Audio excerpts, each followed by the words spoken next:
Hello leaders, superheroes, and sidekicks. Welcome to the chapter on Who Does What When. I'd like to help you energize your project performance and your team performance by helping people get started on time.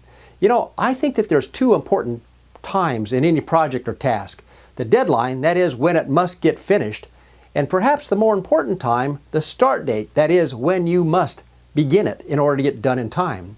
In fact, I believe that you think this way naturally. So let me give you an example. Let's say that you want to go on vacation and Thursday, well earned no doubt, and next Thursday at 10 a.m. you've got to be on the airplane because it departs at 10 a.m.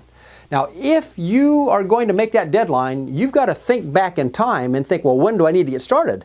So you run that movie in reverse. You do a little backward pass planning, right? You think about, well, I got to get to the airport, I got to get through security, I got to get parking, I got to get driving, I got to get parked, I got to get packed, I got to get up, I got to get the family with me. So you reverse engineer this naturally, and you may be setting the alarm for, 4:30 a.m.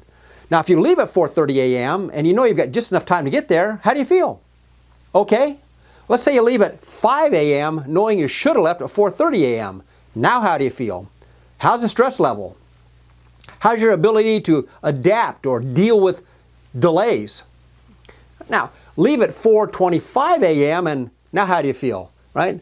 Relaxed? You see, that start date management technique is a powerful methodology for making sure that we deal with issues, to making sure that we keep our sense of urgency at a manageable level, and to make sure that we accomplish things when we want to get them accomplished.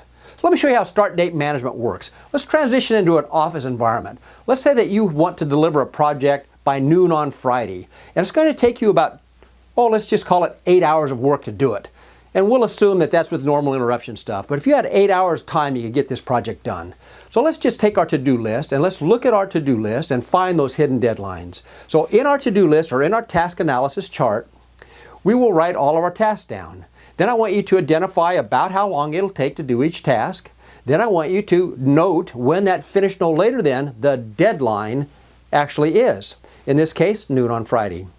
Now, let's think about when do I have to get this thing started. And it's pretty easy. Let's visualize a timeline and do a little backward pass planning. So we visualize this timeline, and on that timeline we put a flag, a finish no later than flag, a deadline if you will. Okay?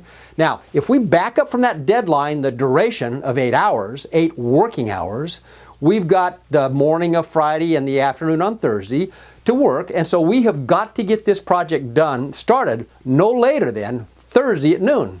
Would you agree?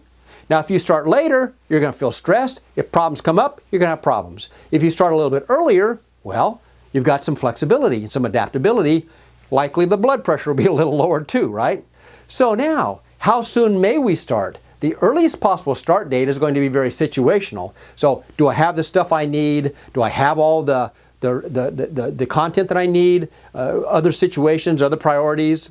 So whenever that window is between the earliest possible start time and the latest possible start time, what we have there is a zone of control. And so long as we get started within that expanse, you have a relatively good chance of getting done on time.